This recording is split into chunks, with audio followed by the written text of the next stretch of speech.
The black SUV screeched to a halt in a dark, damp alley behind the pulsing neon facade of a club called the Onyx.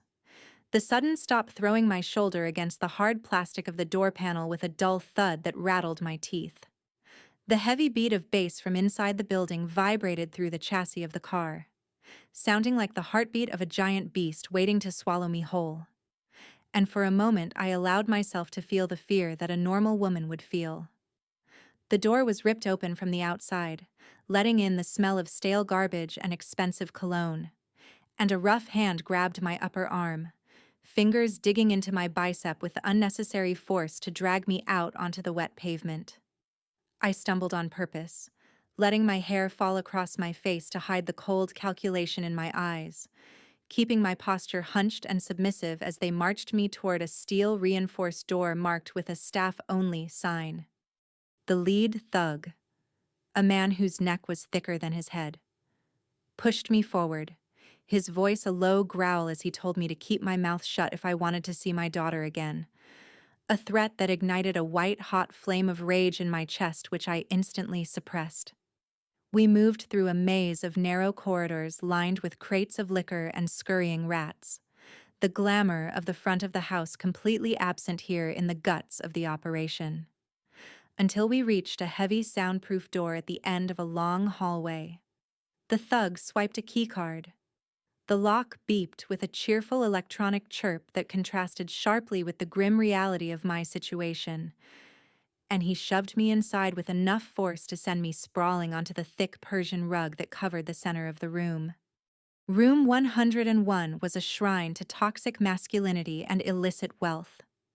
The walls covered in dark mahogany and soundproofing foam. The air thick with the smell of cigar smoke and single malt scotch. I pushed myself up to my knees, keeping my head lowered, my peripheral vision scanning the room for exits, cameras, and potential weapons, registering the heavy glass ashtray on the table and the sharp metal edge of the ice bucket. There were 3 men in the room besides the 2 who had brought me in, but only one mattered. The man sitting on the high-backed leather sofa in the center, swirling a glass of amber liquid. Marcus Thorne, known on the streets as the Butcher, looked more like a Wall Street banker than a gangster, wearing a bespoke suit that probably cost more than David's entire gambling debt.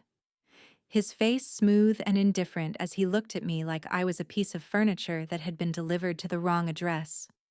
He did not speak immediately, letting the silence stretch out to maximize my anxiety. A classic power move that I had seen 1,000 times before in interrogation rooms and negotiation tables.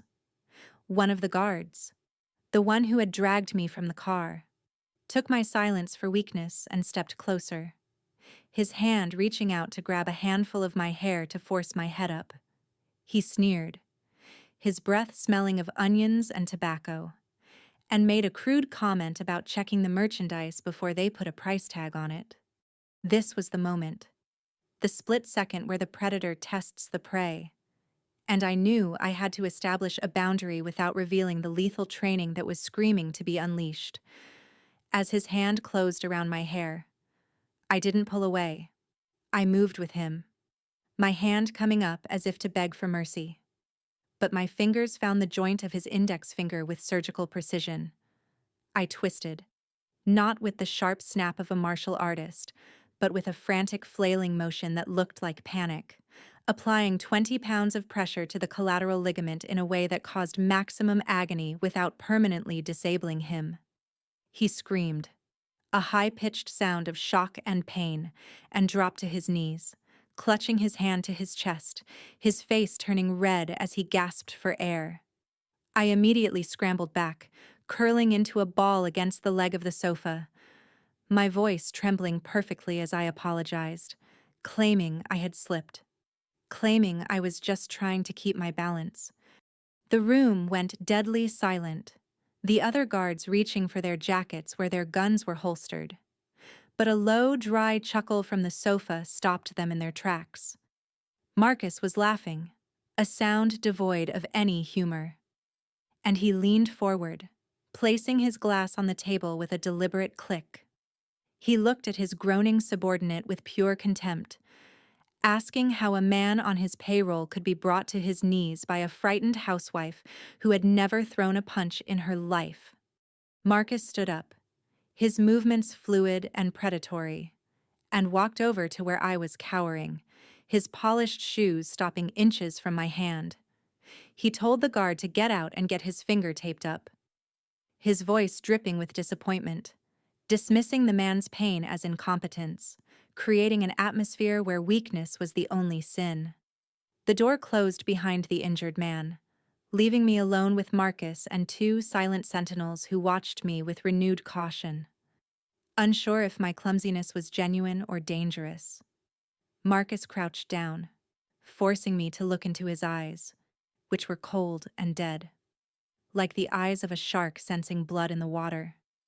He reached out and tilted my chin up with one finger, his touch clinical and repulsive, inspecting my face for bruises, checking the symmetry of my features. He murmured that David had promised him a supermodel, a woman of rare beauty who could command $1,000 an hour, but all he saw was a tired mother with fear in her eyes and cheap clothes on her back. He insulted my worth, calling me a bad investment, a depreciating asset that David had dumped on him to save his own pathetic skin. I held his gaze, letting a single tear escape. Not because I was sad, but because men like Marcus loved to see women cry. It made them feel powerful. And a powerful man was an arrogant man, and arrogance was a weakness I could exploit. He stood up and walked back to his drink, turning his back to me as he began to outline the reality of my new life, speaking as if he were discussing the stock market rather than human trafficking. He explained that $5 million was a lot of money, more than I could ever hope to earn in 10 lifetimes of scrubbing floors or serving drinks. He said that David had signed a contract, a transfer of ownership that was not recognized by the law of the land, but was binding by the law of the streets, and that I was now his property to do with as he pleased. He could sell me to a brothel in Eastern Europe. He could chop me up for parts on the black market. Or he could keep me here as a plaything for his high-rolling clients. Every word was designed to break my spirit, to strip away my humanity until I was just a shell waiting to be filled with his commands. But he didn't know that he was talking to a woman who had endured torture training that would make his threats sound like a bedtime story. I kept my breathing uneven, my hands clasping and unclasping, projecting the image of a woman on the verge of a nervous breakdown, waiting for the offer that I knew was coming. Men like Marcus didn't just want money, they wanted to be entertained. They wanted to play God. And destroying a person slowly was much more satisfying to them than a quick sale. Marcus turned around, swirling the ice in his glass, and proposed a game. A chance for me to clear the debt that David had hung around my neck like a millstone. He said he was bored with the usual business, bored with people who broke too easily. And he saw a spark of defiance in me when I hurt his guard, a spark he wanted to extinguish personally. He offered me a deal. 3 nights.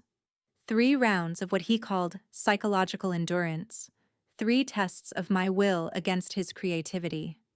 If I could survive all 3 nights without begging him to stop, without breaking down and pleading for mercy, he would wipe the slate clean. He would tear up David's IOU and let me walk out of there with my daughter. But if I failed, if I screamed the safe word, if I crumbled under the pressure, I would belong to him forever, body and soul. And he would make sure my daughter was raised in the same cages he kept his other pets in. It was a trap, a rigged game designed to give him the pleasure of breaking me before he sold me anyway. But it was also the only opening I had. The only way to buy time to formulate a plan and find where they were keeping Lily. I looked up at him, wiping the fake tear from my cheek. And for a second, I let a fraction of Viper bleed through the mask of Sarah Bennett. I stood up slowly, smoothing down my torn dress, my legs shaking just enough to maintain the illusion, and asked him what the first round would entail. Marcus smiled, a cruel twisting of his lips that did not reach his eyes, and pressed a button on the intercom on his desk. He said the first round was simple. It was a test of loyalty and the capacity to endure pain for someone else. A test to see if I was truly the martyr David claimed I was. The door opened again, and two men dragged in a chair with heavy leather straps, placing it in the center of the room under a single bright spotlight that hummed with intensity. Marcus gestured to the chair, inviting me to sit, telling me that tonight we would see how much a mother's love was actually worth in volts and amps. He wasn't going to touch me, he explained. He was going to let me decide how much pain I was willing to take to keep the price of my freedom from going up. Every scream would add $10,000 to the debt. Every plea for mercy would add another night to my sentence. I walked toward the chair, my steps heavy, my mind racing to recall the breathing techniques that blocked pain receptors, preparing my body for the shock. As the straps tightened around my wrists and ankles, cold and unyielding, I looked at Marcus through the glare of the spotlight. He thought he was strapping down a victim, but he had just strapped himself into a locked room with a time bomb, and the countdown had already begun. The spotlight above me hummed with the sound of an angry insect, casting a harsh white cone of light that isolated me from the rest of the room, turning my world into a circle of glare and impending agony. Marcus stood by the control panel of the machine, a device that looked like a relic from a Cold War interrogation room, his hand hovering over the black dial that controlled the voltage. He watched me with the curiosity of a scientist about to dissect a rare specimen, waiting for the fear to break my composure, waiting for the pleading to begin. But I did not plead. I focused on my breathing, slowing my heart rate down to 40 beats per minute, visualizing a wall of thick black ice surrounding my mind, a technique I had learned in a Siberian training camp 10 years ago. The first surge hit me like a physical blow to the chest, a wave of liquid fire that raced through my nerves, contracting every muscle in my body with a violence that threatened to snap my bones. My back arched against the leather straps, the leather creaking under the strain. My teeth clamped together so hard I thought they would shatter. But I did not open my mouth. The pain was not a sensation. It was a blinding white noise that drowned out every thought, every emotion, leaving only the primal instinct to survive. I pushed the pain into the ice wall, letting it crack and melt the surface but never letting it reach the core where Sarah Bennett, the mother, and Viper, the assassin, were hiding. Marcus leaned forward, his eyes widening slightly as the needle on the voltage meter climbed higher.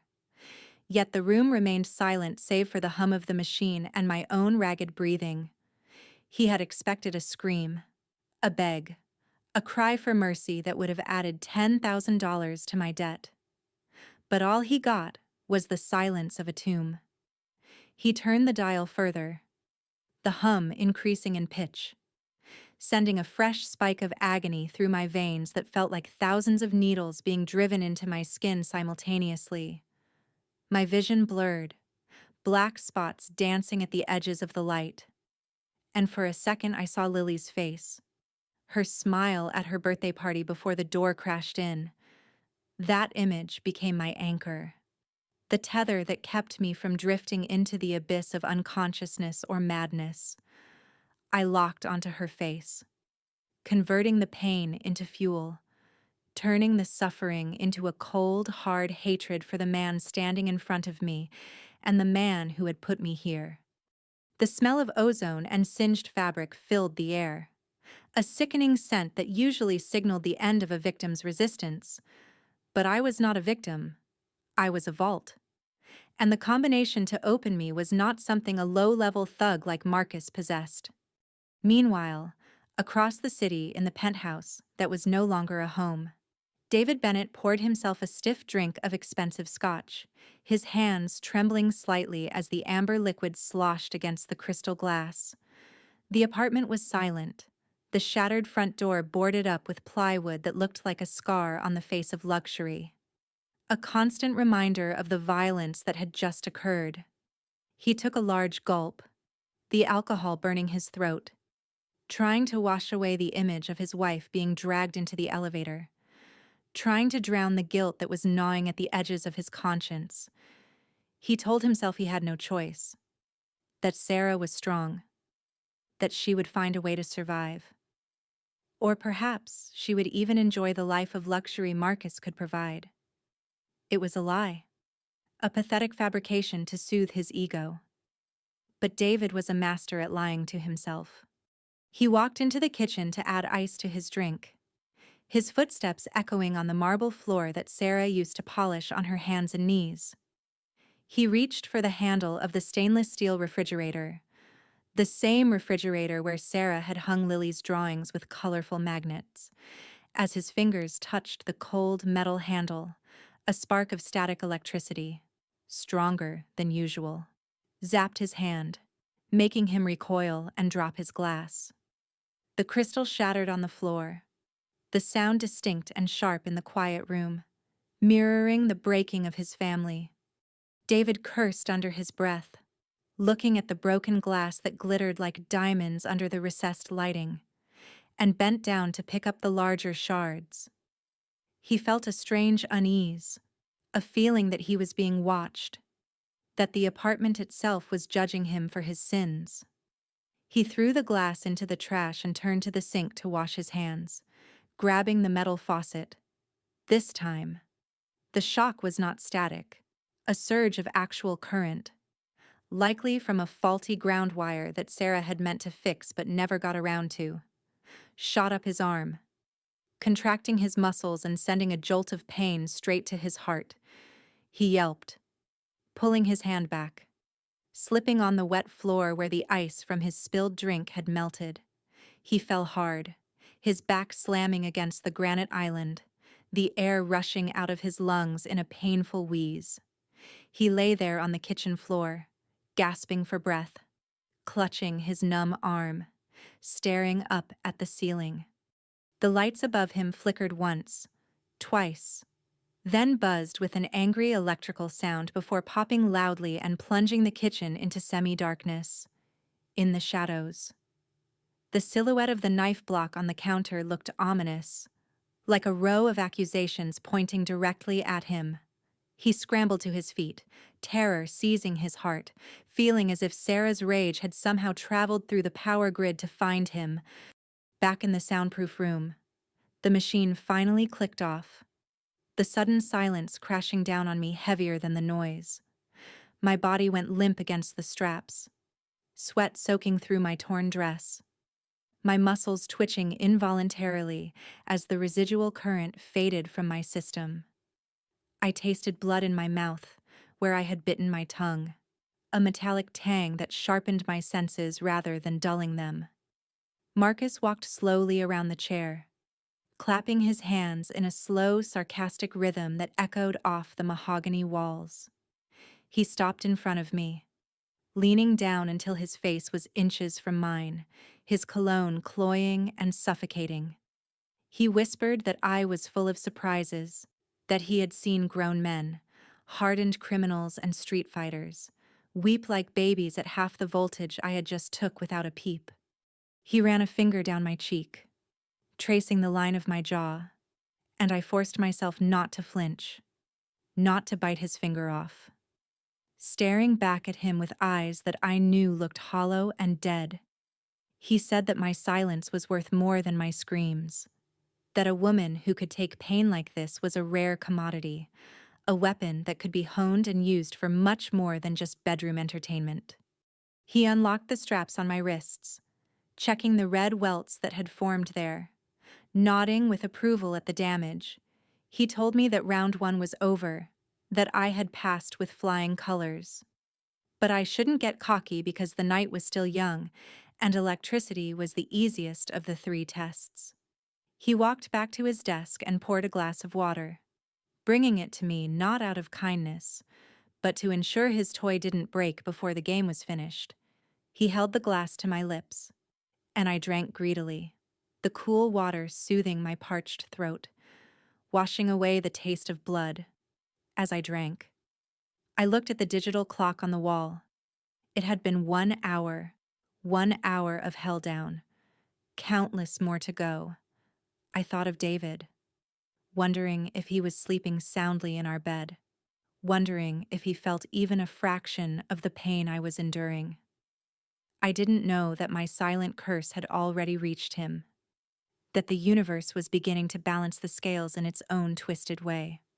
Marcus pulled the glass away before I was finished, placing it out of reach, a petty power play to remind me who was in control. He sat on the edge of the desk, crossing his legs, and asked me who I really was, because he didn't believe for a second that a suburban housewife learned to dissociate from pain at a PTA meeting. I coughed, clearing my throat, my voice rasping like sandpaper against stone as I spoke for the first time since the torture began.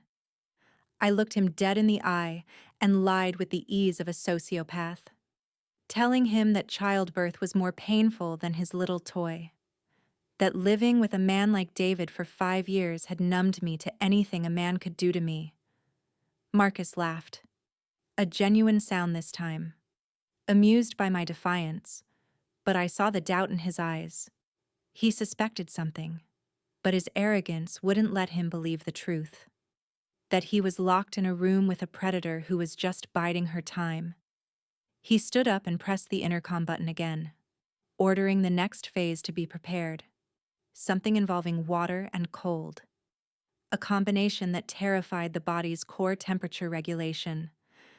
As the door opened to reveal the next set of tormentors, I closed my eyes for a brief second, sending a mental message to David.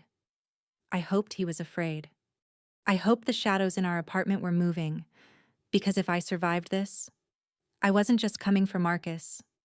I was coming for the man who signed the contract.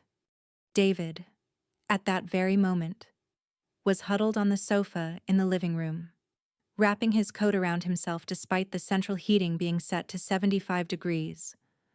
The apartment felt unnaturally cold, a chill that seemed to seep from the walls themselves. He had tried to call his mistress, to find some comfort in a sympathetic voice, but his phone had died instantly when he plugged it into the charger, the device sizzling in his hand. Every piece of technology, every comfort he had bought with Sarah's credit and his gambling winnings, was turning against him. He looked at the family portrait hanging crookedly on the wall, the glass cracked from the earlier intrusion. Sarah's eyes in the photo seemed to follow him, accusing, judging, promising retribution. He grabbed the bottle of scotch, drinking directly from it, trying to knock himself out, trying to escape the feeling that he was the one in the trap. He didn't realize that Sarah had once rewired the entire electrical system of the penthouse to create a secure server for her past communications, and in doing so, she had created a kill switch, a dormant virus in the smart home hub that she could trigger. But she hadn't triggered it yet. This was just the house reacting to his bad karma. Or perhaps it was his own guilt manifesting as clumsiness. Whatever it was. David Bennett was beginning to realize that selling his wife might have been the most expensive bet he had ever made. The door to room 101 opened again, and 2 large men wheeled in a tank of ice water, the condensation dripping down the sides onto the expensive rug. Marcus gestured to it with a theatrical flourish, introducing round 2 hypothermia endurance. He explained that the human body panics when submerged in freezing water. The lungs gasp for air, the heart rate spikes, and the will to fight evaporates within minutes. He wanted to see how long I could hold my breath, how long I could suppress the shivering reflex. He wasn't asking for money this time. He said for every minute I stayed under without resurfacing. He would knock 10% off the interest rate. It was another impossible game, another way to torture me under the guise of a bargain.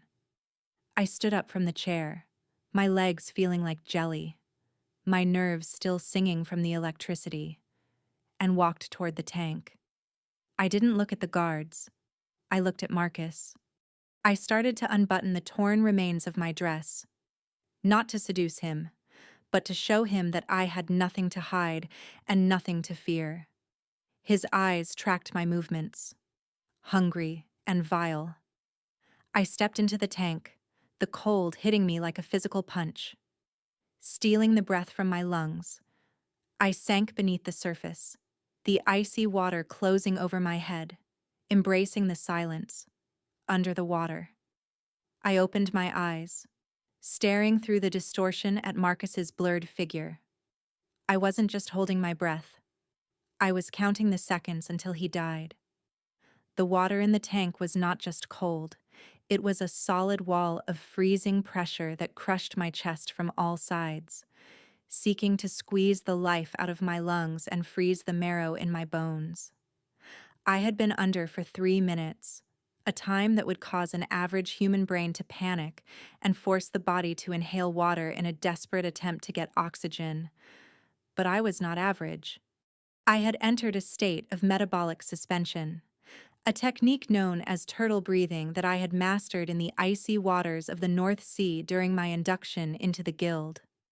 I slowed my heart rate until it was a sluggish drumbeat in my ears, conserving every molecule of oxygen, directing the blood flow only to my vital organs while letting my extremities go numb, through the distorted glass of the tank and the rippling water. I kept my eyes wide open, ignoring the stinging sensation of the chlorine, and locked my gaze onto Marcus. He was pacing back and forth in front of the tank, his expensive Italian leather shoes clicking impatiently on the floor, checking his diamond-encrusted watch every 10 seconds. He had expected me to thrash, to claw at the glass, to burst to the surface gasping and shivering within the first 30 seconds, begging him for a towel and a heater. Instead, he was watching a woman turn into a statue, a corpse that refused to die. And for the first time since I walked into this room, I saw the cracks in his composure. He stopped pacing and leaned close to the glass, tapping on it with his signet ring, a sharp metallic sound that vibrated through the water, trying to startle me into a reaction. I didn't blink. I just stared at him, my hair floating around my face like a dark halo, looking like a vengeful spirit trapped in a jar. The fear in his eyes was subtle, a slight twitch of his eyelid, a tightening of his jaw. But to a predator like me, it smelled like blood. He wasn't looking at a victim anymore. He was looking at something he couldn't understand, and men like Marcus feared what they couldn't control. While I was fighting a silent war in the ice, David was fighting a losing battle with his own greed in the wreckage of our penthouse. He had finally decided that the situation was too volatile, that the guilt was too heavy. Or perhaps he simply realized that $5 million was a debt he could never truly escape, even with me gone. He pulled out his smartphone, his fingers trembling so badly he dropped it twice before he could unlock the screen. Intending to transfer the remaining $50,000 from our joint savings account to an offshore crypto wallet he had secretly set up, he planned to run, to leave Lily behind with a nanny, to disappear into the night like the coward he was. He opened the banking app, the Face ID recognizing his sweaty, panicked features, and tapped on the Balance tab. The loading circle spun for a second that felt like an eternity. And then, the numbers appeared. 0. He blinked, rubbing his eyes, thinking it was a glitch. A connection error caused by the storm or his own drunken haze. He refreshed the page. 0. He switched to his personal checking account. 0. He checked his investment portfolio, his credit limits, even the emergency fund he thought I didn't know about. Every single account showed a balance of $0.00. A notification popped up at the top of the screen. A transfer receipt generated automatically by the banking system. Transfer complete all assets donated to the Viper Foundation for victims of domestic abuse. David stared at the screen, his mouth opening and closing like a fish out of water. I had set up the protocol months ago. A dead man's switch linked to the biometric stress levels of my smartwatch, which I had left on the dresser. Or perhaps simply triggered by a timer I had set when I saw the thugs at the door. He was destitute. He didn't just lose his wife. He had lost his God. He screamed, throwing the phone against the wall where it shattered. The final nail in the coffin of his existence. The lights in the penthouse flickered again, and the smart home speaker in the corner lit up with a pulsing red ring, playing a soft mocking tune that sounded like a funeral march. Back in the tank, my lungs were beginning to burn, the carbon dioxide buildup reaching critical levels, signaling that my time was up not because I was breaking, but because biology had its limits. I didn't burst to the surface in a panic. I pushed off the bottom of the tank with a controlled grace, rising slowly through the water like a dark leviathan ascending from the deep. My head broke the surface with barely a ripple, and I inhaled deeply, the air rushing into my starved lungs with a sweet sharpness. I didn't cough. I didn't shiver violently despite my skin being a pale shade of blue. I gripped the edge of the tank and pulled myself up, water cascading off my dress onto the floor, and looked down at Marcus, who had taken an involuntary step back. The room was silent, the guards staring at me with a mixture of awe and terror, wondering what kind of woman could stay submerged in freezing water for nearly 5 minutes and emerge looking more dangerous than when she went in. I swept my wet hair back from my face, my movements deliberate and calm, and spoke to him in a voice that was steady and devoid of emotion. I asked him if that was enough to lower the interest rate, or if he wanted me to freeze the water with my breath next. It was a taunt, a challenge, a declaration of war. Marcus stared at me, his face flushing red with anger and humiliation. He realized that his physical torture was useless, that pain was a language I spoke fluently, and that he was losing control of the game he had rigged. He needed a new weapon. He needed something that could hurt me in a way that electricity and ice could not. Marcus turned away from me, his movements jerky and agitated, and grabbed the phone on his desk, barking orders into the receiver with a savagery that betrayed his desperation. He told his men to go back to the penthouse. He told them to forget the furniture, forget the jewelry, forget the art. He told them to bring the girl.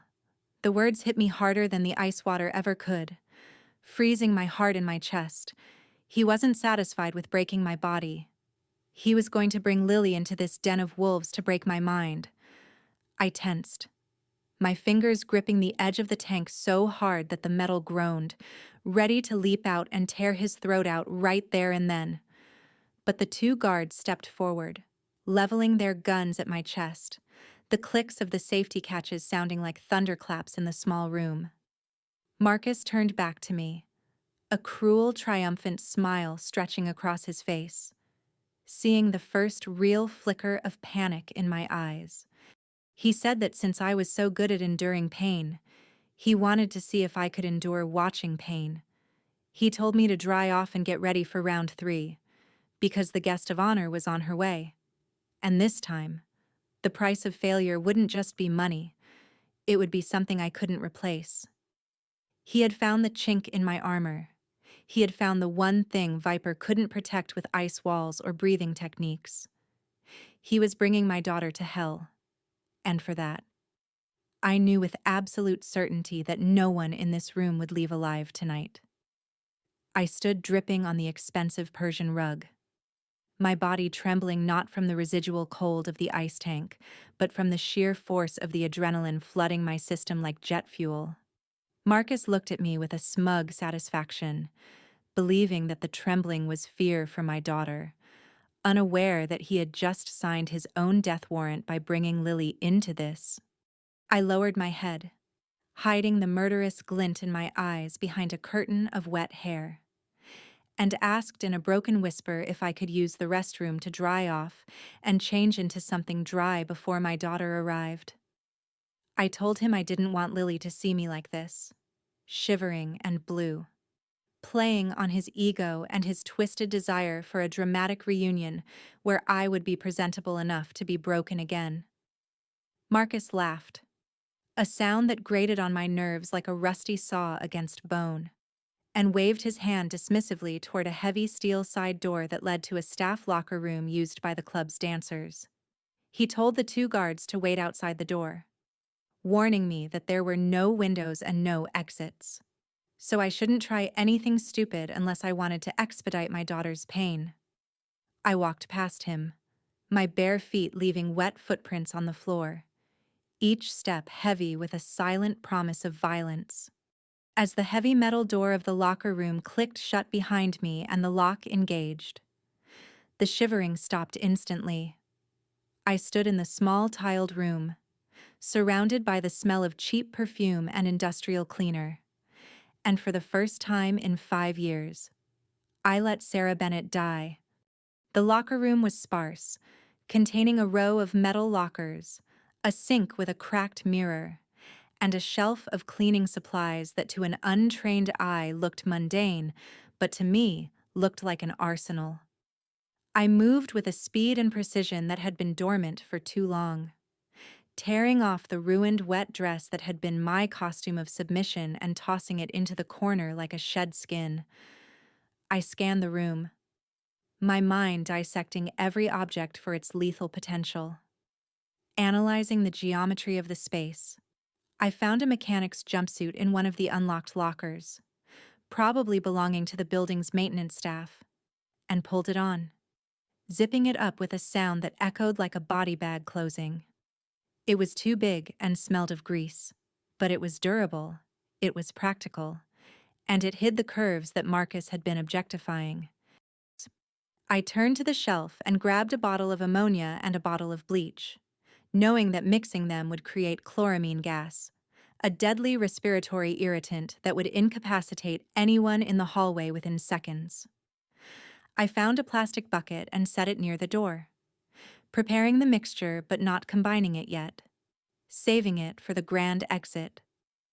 Then I turned to the mirror, looking at the woman staring back at me. Her skin was pale from the ice. Her lips were blue, but her eyes were dark pits of focused rage that belonged to Viper, the assassin who had once destabilized entire governments. I reached down to my feet and picked up my discarded high heels, which I had kicked off earlier. Holding one of the expensive shoes in my hand, I grabbed the left shoe and slammed the heel against the edge of the ceramic sink, the wood cracking with a sharp report to reveal the solid steel shank inside. I pulled the steel rod free, testing its weight and balance. A crude but effective stiletto that could pierce a carotid artery with minimal force. I didn't need a gun. I didn't need a knife. I just needed an edge and the will to use it. I moved to the sink and splashed cold water on my face, washing away the last traces of the suburban mother who baked cookies and worried about PTA meetings. That woman had tried to be good. She had tried to live by the rules of society. But society had spat her out and threatened her child.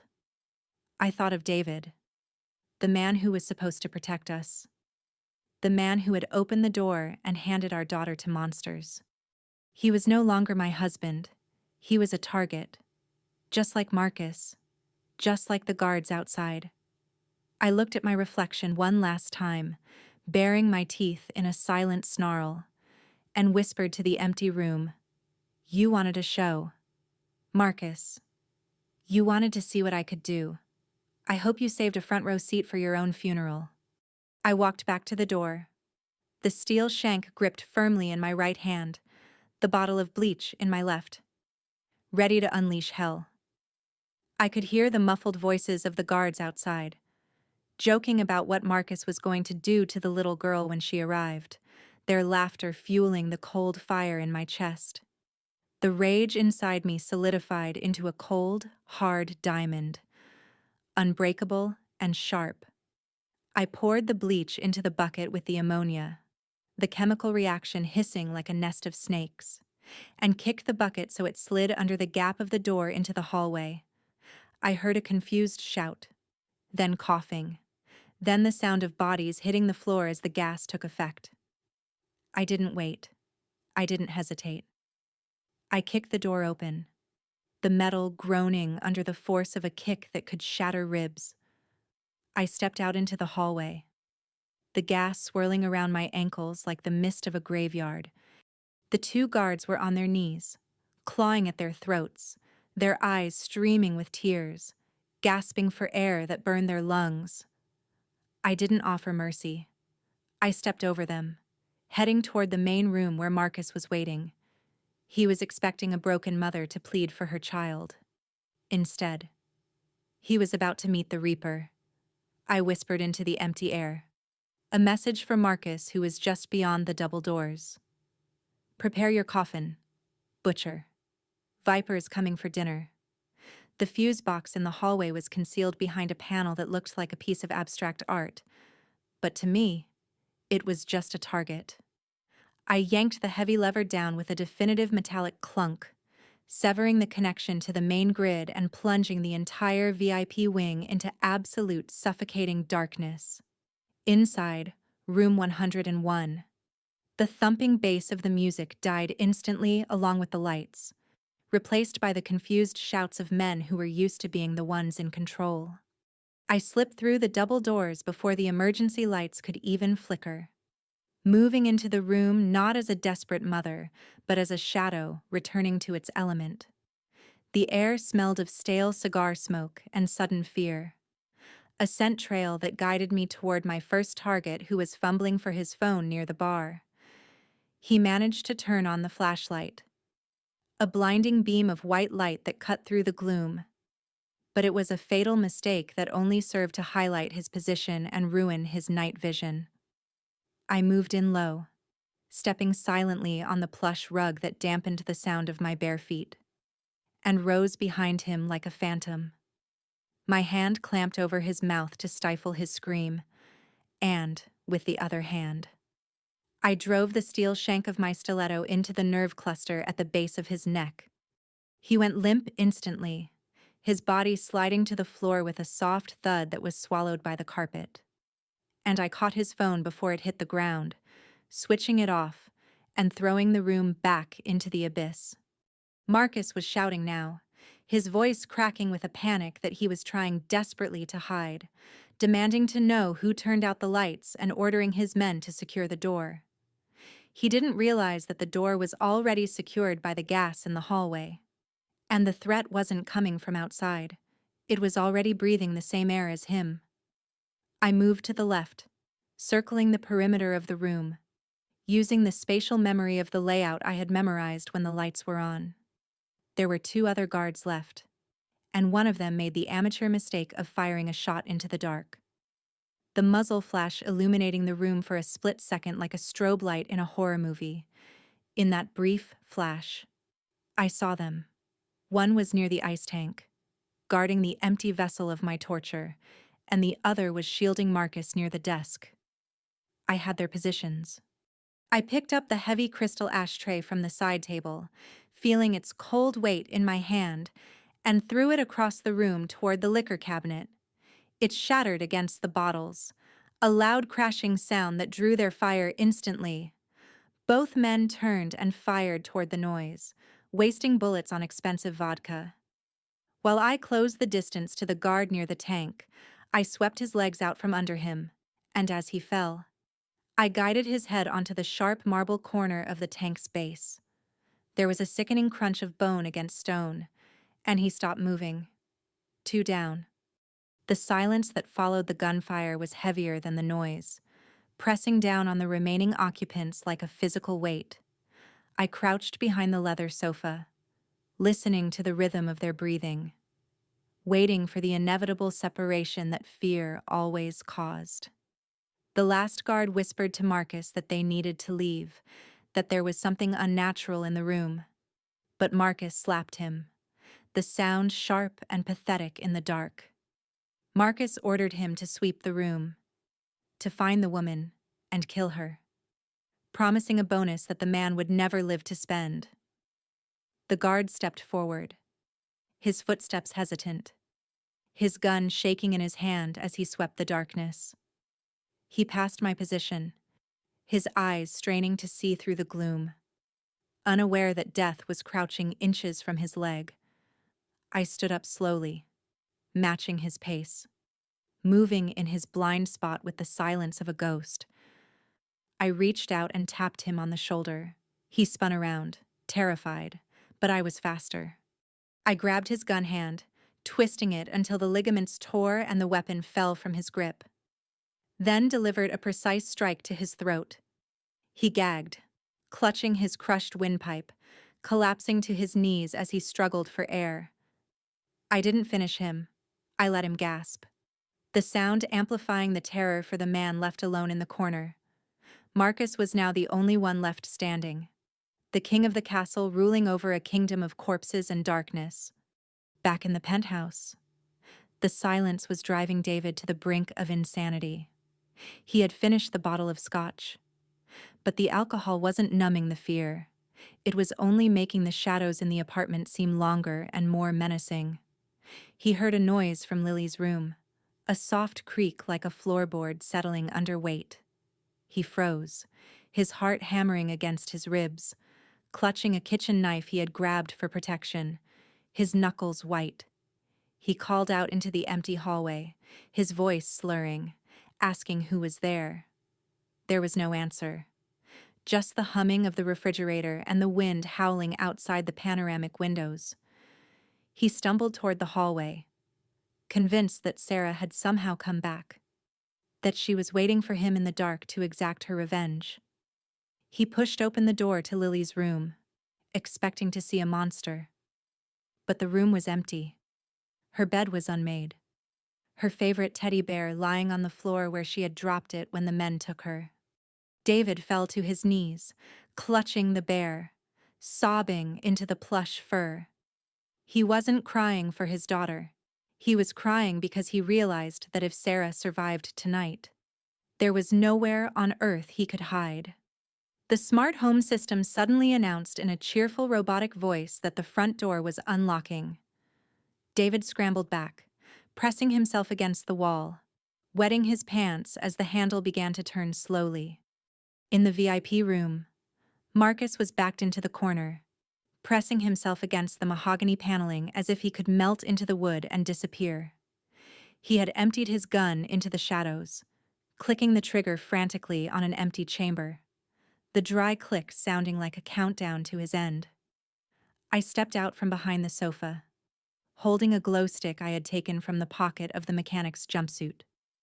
I cracked it, a sickly green light flooding the immediate area, casting long, distorted shadows across my face. I looked like a demon rising from the underworld, my eyes reflecting the green luminescence with a predatory hunger. Marcus gasped, dropping his useless gun, his hands raising in a gesture of surrender that meant nothing to me. I walked toward him, the steel shank in my hand catching the green light, looking like a fang. I didn't run. I didn't rush. I walked with the slow, inevitable pace of karma. I stopped a foot away from him, close enough to smell the fear sweating off his skin. I asked him where my daughter was. He stammered, his arrogance completely gone, replaced by the primal need to bargain for his life. He said she was coming, that she was safe, that we could make a deal. I leaned in close, bringing the tip of the shank to rest against his jugular vein. I told him the deal was canceled. The only currency I accepted now was blood. Just as I was about to push the steel into his neck and end his miserable existence, the double doors of the room burst open. Light from the hallway flooded in, blinding me momentarily. I spun around, using Marcus as a human shield, pressing the shank harder against his throat. In the doorway stood 3 new men, armed with automatic weapons, and, in the middle of them, held by a man with a jagged scar across his face, was Lily. She was crying, her small face red and swollen, calling out for Mommy. My heart stopped. The beast inside me roared in frustration, but the mother inside me froze. The man with the scar stepped forward, seeing the carnage in the room, seeing his boss held at knife point by a woman in a grease-stained jumpsuit. He didn't lower his gun. He pressed the barrel of his weapon against Lily's temple. He looked at me with cold, dead eyes and told me to drop the weapon. Or he would paint the walls with my daughter's brains. It was a standoff. I had the king, but they had the princess. I looked at Lily, then at Marcus, weighing the odds, calculating the distance. If I moved, Lily died. If I surrendered, we both died. I tightened my grip on Marcus, making him whimper as a drop of blood trickled down his neck. I looked at the scar-faced man and smiled a smile that promised absolute devastation. I told him if he hurt a hair on her head, I wouldn't just kill him. I would make him wish he had died in this room tonight. The air in the room was so thick with tension that it felt like breathing through wet wool. The only sounds being the ragged gasps of Marcus, who was pinned against my chest, and the soft, terrified whimpering of my daughter across the room. I locked eyes with the man called Scarface, analyzing the twitch in his trigger finger and the cold dilation of his pupils, calculating the trajectory of a bullet fired from that distance. He held the gun steady against Lily's temple, a dark metal extension of his cruelty. And for a heartbeat I felt the crushing weight of helplessness that every parent fears more than death itself. But I pushed it down, burying Sarah Bennett deep into the recesses of my mind and letting Viper take full control of my motor functions. I tightened my grip on the steel shank, pressing it just enough to break the skin on Marcus's neck, a silent reminder that his life was literally in my hands. I told Scarface that he had 2 choices. He could walk away and live to be a criminal another day, or he could pull that trigger and ensure that he would die screaming before his body hit the floor. Scarface sneered, a grotesque twisting of his disfigured features, and shifted his weight, signaling that he had already made his choice. He didn't care about Marcus. In the hierarchy of wolves, the death of the alpha was just an opportunity for the beta to rise. I felt Marcus stiffen, realizing the same thing I did, that his own man was about to sacrifice him to get a clear shot at me. I didn't wait for Scarface to make the first move because action is always faster than reaction. I screamed a command to Lily to get down, my voice cracking with the ferocity of a wild animal, and simultaneously shoved Marcus forward with every ounce of strength I possessed. I threw him not as a human being, but as a meat shield, launching him directly into the line of fire just as Scarface squeezed the trigger. The gun reported with a deafening crack that sounded like the sky splitting open. And I saw Marcus jerk violently in mid-air as the bullet meant for me tore into his chest. He crumbled to the ground, a look of ultimate betrayal frozen on his face. But his body had served its final purpose by buying me a fraction of a second. I dove forward, propelling myself across the room in a blur of motion, sliding across the polished floor toward Lily, who had curled into a ball of terror. Scarface roared in frustration, adjusting his aim, firing wildly as I moved. I felt a searing hot pain graze my left shoulder, a sensation like a branding iron touching my skin. But I didn't slow down. I reached Lily, shielding her small body with my own, turning my back to the shooter as I rolled us behind the heavy oak desk. Wood chips exploded around us as bullets chewed into the furniture, filling the air with the smell of sawdust and gunpowder. I grabbed Lily's face, my hands smeared with Marcus's blood, and told her to cover her ears and close her eyes. I told her that Mommy was going to make the monsters go away. There was a pause in the firing, the silence of a reload, and that was my window. I kissed Lily's forehead, a brief touch of softness in a world of hard edges, and vaulted over the desk. Scarface was fumbling with a fresh magazine, his arrogance replaced by the frantic realization that he had missed his kill shot. I didn't give him time to correct his mistake. I closed the distance between us in 2 strides, launching myself into the air, my right leg connected with his wrist in a bone-crushing kick that sent the gun spinning across the room into the darkness. He grunted, stumbling back, but he was large and quick, pulling a combat knife from his belt with his left hand. He slashed at me, the blade singing through the air inches from my throat. I dodged, weaving under his guard, and drove the steel shank I still held into his thigh. He howled, dropping to one knee, but he managed to grab my hair, yanking my head back with savage force.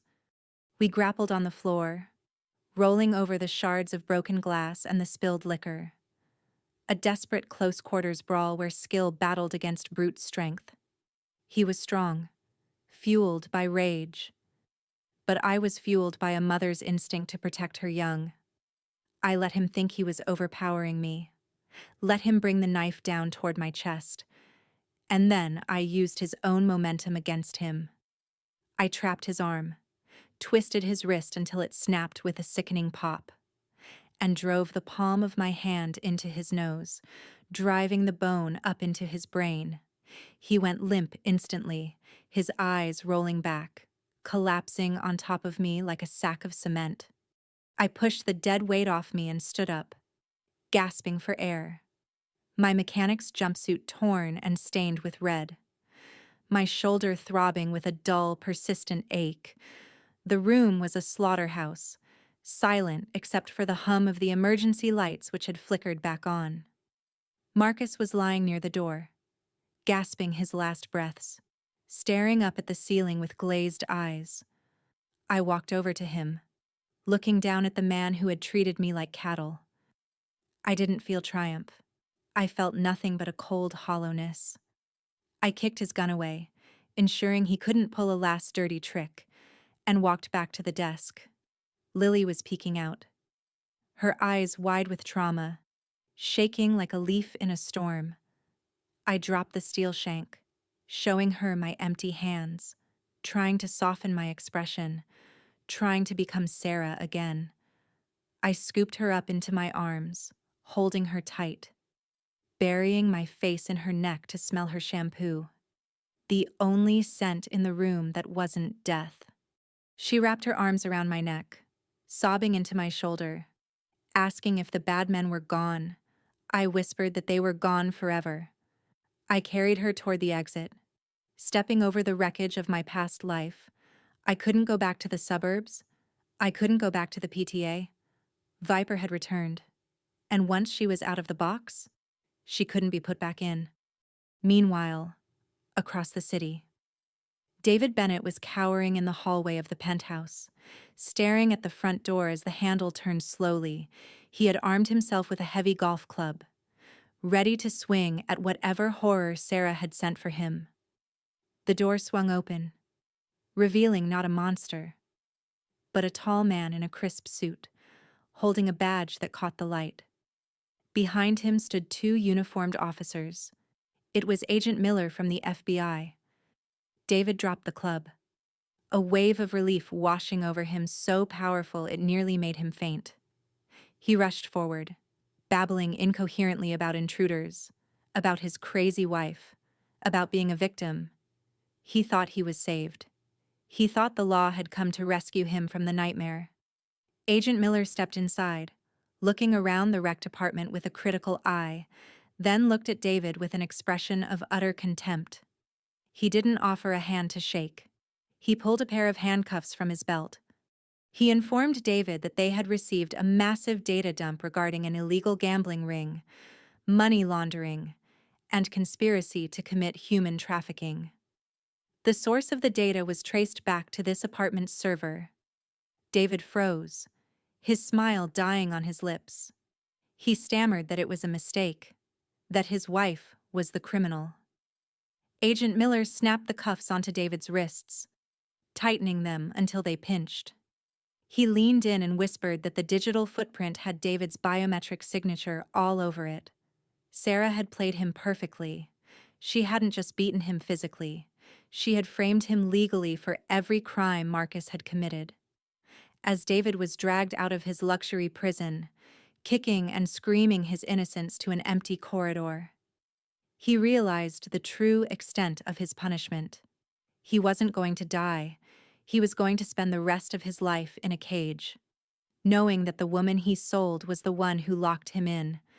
I burst through the rear exit of the club into the freezing night air, the heavy steel door slamming shut behind me and muffling the carnage I had left inside. The alley was awash in the strobing red and blue lights of approaching police cruisers, their sirens wailing like banshees hungry for capture. I pulled the collar of the oversized mechanic's jumpsuit up to cover my face and tucked Lily's head down against my chest, whispering to her to keep her eyes closed and not to make a sound no matter what happened. We were ghosts now, fleeing from the law just as much as we were fleeing from the criminals. Because if the police ran my prints, they would find a ghost file that would bring the CIA down on our heads within the hour. I scanned the alley and spotted a nondescript delivery van with the engine idling, the driver likely inside taking a smoke break or using the bathroom. I didn't hesitate. I sprinted toward the vehicle, wrenched the door open, and tossed Lily onto the passenger seat before sliding behind the wheel. The tires screeched against the wet pavement as I slammed the accelerator, peeling out of the alley just as the first squad car skidded around the corner, its headlights sweeping across the space where we had stood seconds ago. I merged into the chaotic traffic of downtown New York, my heart hammering against my ribs not from fear, but from the calculated adrenaline of evasion, weaving through the cars with the precision of a professional driver. I wasn't Sarah Bennett, the housewife driving a minivan to soccer practice anymore. I was Viper, and the city streets were just another grid to navigate and conquer. While I was disappearing into the urban jungle, David was being processed in a stark white room that smelled of industrial disinfectant and stale coffee. He sat handcuffed to a metal table, his expensive suit rumpled and stained with sweat, staring at the two-way mirror that reflected his own terrified face back at him. Agent Miller walked in, carrying a thick file that hit the metal table with a heavy thud, the sound echoing like a gavel striking a judge's bench.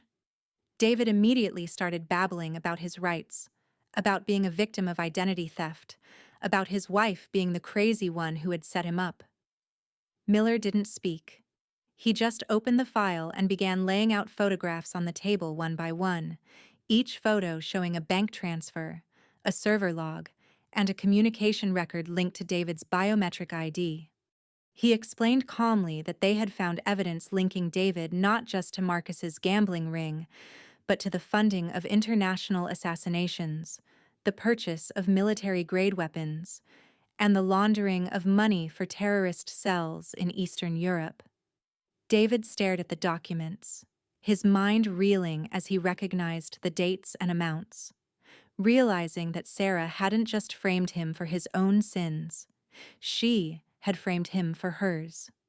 She had taken her entire dark history, every contract she had fulfilled as Viper, and digitally grafted it onto his identity using the smart home server he had installed. He wasn't looking at 5 years for gambling. He was looking at life in a supermax prison for being a master criminal he didn't even know existed. He slumped back in his chair, a laugh bubbling up in his throat that sounded like a sob, realizing that the woman he thought was a boring housewife was actually the architect of his complete and total destruction. I drove for an hour, changing directions randomly to shake any potential tails, until we reached the industrial outskirts of Queens where the streetlights were broken and the buildings were skeletal remains of factories. I pulled the van into an abandoned auto repair shop that I had purchased under a shell company years ago, a safe house that I had hoped never to use. The rusted garage door rattled down, sealing us inside a tomb of dust and shadows. And only then did I allow myself to shut off the engine. Lily was asleep, her small body exhausted from the trauma, her breathing soft and rhythmic in the quiet cab. I gently picked her up and carried her to the small cot in the back office, covering her with a clean blanket from the emergency supply kit.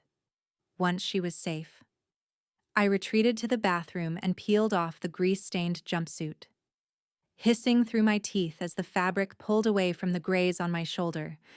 The bullet from Scarface's gun had carved a shallow trench across my deltoid, ugly and red, but not deep enough to sever the muscle. I poured high-proof alcohol over the wound, the burn searing through my nerves and making my vision swim. But I didn't make a sound. I stitched the skin together with a needle and thread from the first aid kit, my hands steady, treating my own body like a machine that needed repair. I looked in the cracked mirror above the sink, seeing the blood, the sweat, and the cold, dead eyes of the woman who had surfaced tonight. Sarah Bennett was dead, burned away in the fires of betrayal and violence, and now only Viper remained to protect the cub.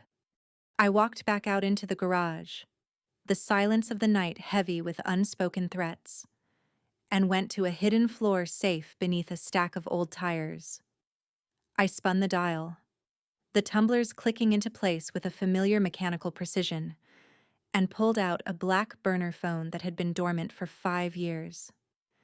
I needed to know if the noise I made tonight had reached beyond the local police, if the ripples of my violence had touched the shores of the old world I left behind.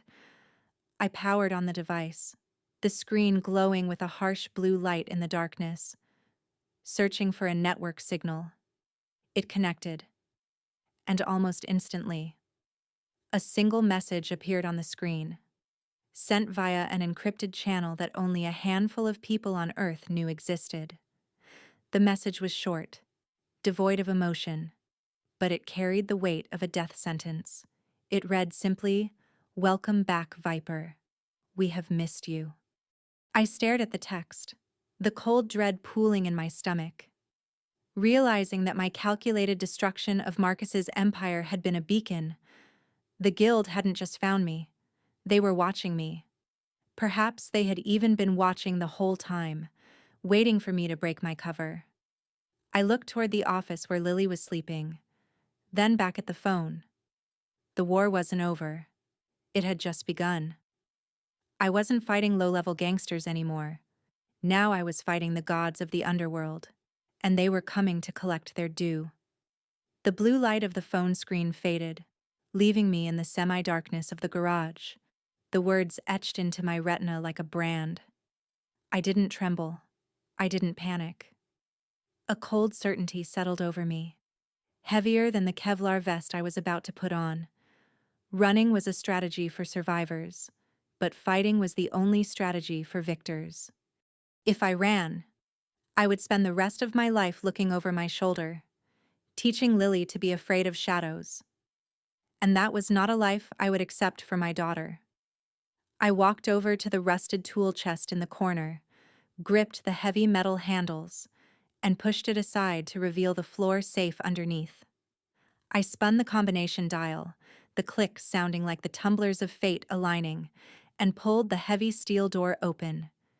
Inside lay the tools of my former trade, preserved in oil and velvet, waiting for the hands of the master to return. I picked up a matte black Sig Sauer, the weight of it familiar and comforting, checking the slide with a fluid motion that felt like greeting an old friend. I grabbed magazines, flashbangs, and a serrated combat knife, strapping them to my body with methodical precision. I wasn't dressing for a battle. I was dressing for a war that would burn the entire underworld to the ground. I walked into the small office where Lily was sleeping, her breath hitching in soft rhythmic puffs, oblivious to the storm gathering above her head. I sat on the edge of the cot, brushing a stray lock of hair from her forehead. my heart aching with a fierce, protective love that felt like a physical wound. I couldn't take her with me, not where I was going, because the path ahead was paved with blood and I refused to let her walk on it. I pulled out the burner phone again and dialed a number I hadn't called in 7 years, a number that belonged to a woman known only as the matron, a retired handler who owed me a life debt. The line clicked open. No greeting, just awaiting silence. I spoke into the darkness, telling her I was calling in the favor, that I had a package that needed to disappear from the grid until the smoke cleared. I told her the location, gave her the code word, and hung up before she could ask questions I wasn't prepared to answer. I woke Lily gently, shushing her sleepy protest, and told her that a friend was coming to take her on a vacation, that Mommy had some work to finish, but I would come for her soon. I lied to her face, a necessary cruelty to keep her brave, wiping a tear from her cheek with my thumb. She looked at me, seeing the steel in my eyes, and nodded with a maturity far beyond her years. 10 minutes later, a nondescript black sedan rolled into the alley, its headlights cut to avoid attention. I walked Lily to the car, holding her hand so tight my knuckles turned white. Every instinct in my body screaming to pull her back, to run away with her to an island where no one could find us. But I knew the guild would find that island, and they would burn it down. I kissed her forehead one last time, inhaling her scent to store it in my memory, and watched her climb into the back seat. The car pulled away, disappearing into the night, taking my heart with it, leaving me hollow and dangerous. I turned back to the garage, the emptiness of the space amplifying the rage that was building inside me. I grabbed a jerry can of gasoline from the shelf. Unscrewing the cap with a savage twist, I walked through the small rooms, splashing the pungent fuel over the cot, the desk, the floor, erasing every trace of DNA, every fingerprint, every ghost of the time we spent here. I backed out into the cool night air, striking a match against the rough brick of the wall. The flame flared to life, a small orange dancer in the dark. I flicked it into the garage. The fuel ignited with a whoosh of displaced air, a wall of fire erupting instantly to consume the safe house. I watched it burn for a second, the heat drying the tears on my face, turning them into salt. I climbed into a vintage muscle car I had stored under a tarp in the back lot, the engine roaring to life with a deep guttural growl that shook the pavement. I didn't look back at the burning building. I shifted into gear and tore out of the lot, the tires screaming against the asphalt as I headed back toward the glittering skyline of Manhattan. The city looked peaceful from a distance, a sea of lights under the indifferent stars, but I knew it was a battlefield waiting for a commander. The guild thought they were welcoming a prodigal daughter back into the fold, thinking I would run or beg for reinstatement. They were wrong. They had made the mistake of thinking they could control a force of nature. I wasn't just Viper anymore. I was a mother who had been pushed too far, and there is no creature on earth more deadly than that. I gripped the steering wheel, my eyes scanning the road ahead, visualizing the faces of the council members I was going to hunt down one by one. I whispered into the roar of the engine, a promise to the darkness ahead. You wanted Viper back. Well, here she is. Try not to choke on her venom. The road stretched out before me, endless and dark. But I wasn't afraid of the dark anymore. I was the thing that lived in it.